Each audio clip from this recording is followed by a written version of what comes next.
누나는 200여만 원의 월급으로 매형 명의로 된 조합원 아파트 부채까지 갚아가며 어려운 생활을 지속해가던 중 저녁 파트타임 아르바이트까지 구하고 있다는 것을 누나가 생을 달리한 뒤에 알게 되었습니다.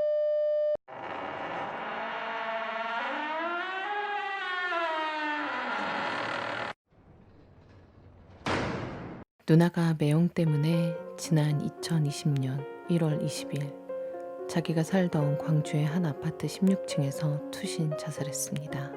유서는 투신하기 10분 전쯤 저에게 전송된 매형과 상간녀와의 나눈 메시지 내용 40여 장과 둘의 성관계 동영상이었습니다. 그간 있었던 일들과 메시지 내용을 종합해 봤을 때 모든 퍼즐이 맞춰졌습니다.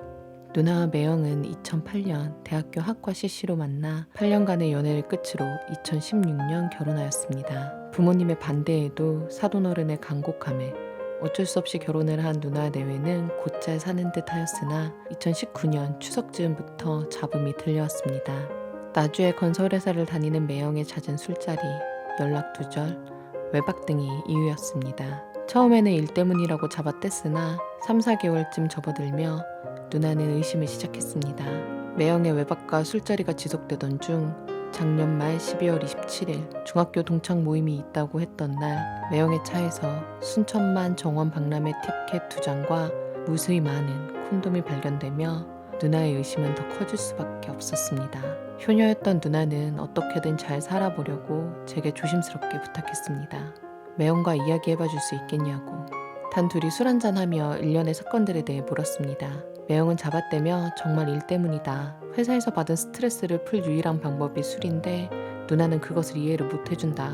이해심이 부족한 누나 때문에 싸움이 되는 것이고 절대 여자는 없으며 콘돔은 회사 사람이 준 거라고 말했습니다. 스트레스의 원인인 회사를 그만두면 모든 게 해결되는 것 아니냐고까지 강력하게 말했습니다. 저는 옆에서 13년을 봐온 사람으로서 누나에게 너무 닥달하지 말고 조금 참고 기다려주라고 말해줬습니다. 갈수록 심해져가는 외박과 연락도 없는 매형을 누나는 그 빈집에서 기다려왔습니다. 아이를 갖기 위해 불임병원까지 다녔던 내외는 각방을 쓰고 누나는 잠자리 거부까지 당하며 자존감은 갈수록 바닥을 치고 있었습니다. 그 와중에 매형은 자신의 회사 이사 와이프는 은행 과장이라 여유롭게 사는데 너는 월급도 적게 벌지 않냐, 내가 야근하는 이유를 모르겠냐며 온갖 구박과 눈치를 주었습니다. 건설회사를 다니며 7, 800 버는 매형은 외도 후 생활비까지 끊어버리고 당당해져 왔습니다.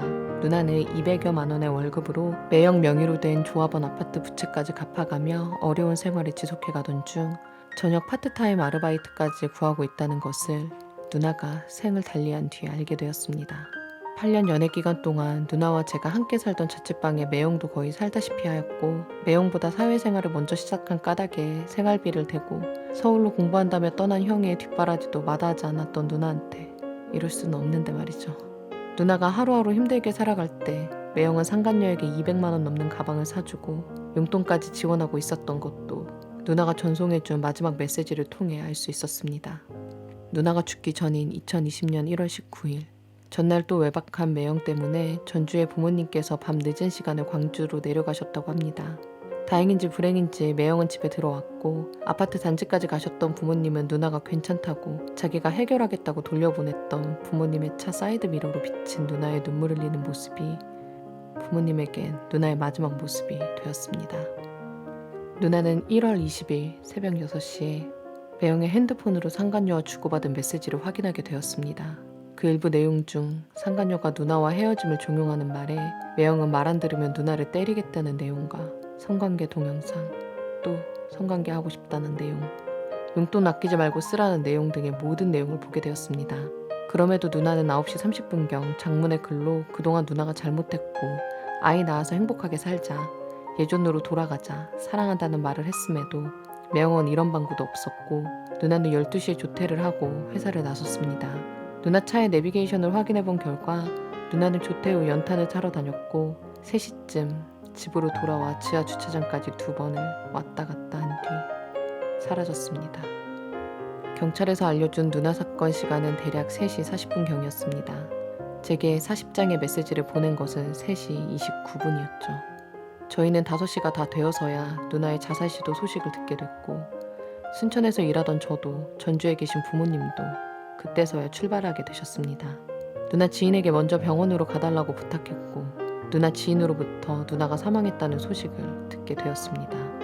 너무 늦게 연락을 받은 탓에 외지고 허름한 장례식장에서야 누나를 맞이할 수 있었습니다. 입고 있던 옷까지는 피 묻어 더럽다고 누나의 시어머니가 병원에서 이미 처리를 해버린 상태였습니다. 엄마는 여러 차례 실신을 반복하시다 겨우 정신을 차리셨고 아버지는 전날 광주에 왔을 때 누나를 전주로 데려가지 않은 것을 자책하시며 숨죽여 울고만 계셨습니다. 매형은 경찰 조사 후 자취를 감추어 그날 장례식장에 나타나지 않았습니다. 그리고 시댁 식구들조차 잠깐 얼굴을 비추었다가 그날 저녁 9시 이후 집으로 돌아간 것을 알게 되었습니다. 매형이 다음날 아침 7시경 마스크를 착용하고 빈소에 나타나자 아버지께서 부인이 죽었는데 이제야 오냐며 한 소리 하셨는데 그러면 돌아가냐며 대들더라고요. 처음에는 빈소를 지키는 듯 하다가 저녁에는 영정사진 앞에 두고 웃고 술 마시고 땅콩 던져 받아먹는 어처구니 없는 행동을 하고 있었습니다. 3일장 내내 쌀 한 톨 제대로 씹지도 못한 저희 가족과는 달리 누나 시댁 사람들은 휴게실에서 삼시세끼를 잘 챙겨 먹었더군요. 그 집에선 누나가 잘못해서 자기 아들만 불쌍하기로 했다고 하고 자살이 뭐가 자랑이냐며 창피하다고 일가 친척들에게 연락조차 하지 않았습니다. 적반하장이 따로 없었습니다. 누나와 함께 사진 한 번 못 찍었던 것이 이렇게 한스러울 수가 없습니다. 보고 싶어도 볼 수도 듣고 싶어도 목소리조차 들을 수가 없습니다. 나에게 둘도 없던 우리 누나가 불쌍해서 울분이 터집니다. 항상 밝기만 하던 누나가 눈에 띄게 말라가고 말수가 없어지고 넉나간 표정을 하는 모습을 자주 보게 되면서 무슨 일이냐고 물어보면 혹여 가족들 속상할까봐 문제없다, 괜찮다 했던 누나인데 썩어 들어가는 속내를 전혀 알지 못하였고 내가 누나를 좀 더 챙기고 누나 입장을 더 헤아렸다면 누나의 죽음까지는 막을 수 있지 않았을까 하는 죄책감에 너무 괴롭습니다. 장례식이 끝난 후 저희 가족은 매형에게 누나의 유품 전부 우리가 알아서 챙겨갈 테니 여러 차례 부탁했으나 사모제 때 사용할 유품을 챙기러 누나 집에 갔을 때 이미 주방용품과 고가의 유품들이 다수 없어졌고 누나의 속옷까지 치워버린 상태였습니다. 나중에 안 사실이지만 그 집을 전세로 내놓기 위함이었습니다. 그쪽 사람들은 마지막 가는 고인에 대한 예의마저 없었습니다.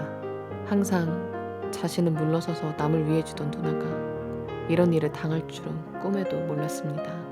아직도 슬픔에서 헤어나오지 못하고 있는 저희 가족을, 아니 그 슬픔 속에서 살아가야 할 저희 가족은 어떻게 살아야 할까요? 간통죄 폐지, 누구를 위한 법일까요? 오늘 이야기는 여기까지입니다. 억울하고 통쾌하고 누군가에게 알리고 싶은 사연이 있다면 알려주세요. 제가 정리해서 전달해 드리도록 하겠습니다. 다음 사연이 궁금하시다면 구독, 좋아요 눌러주세요.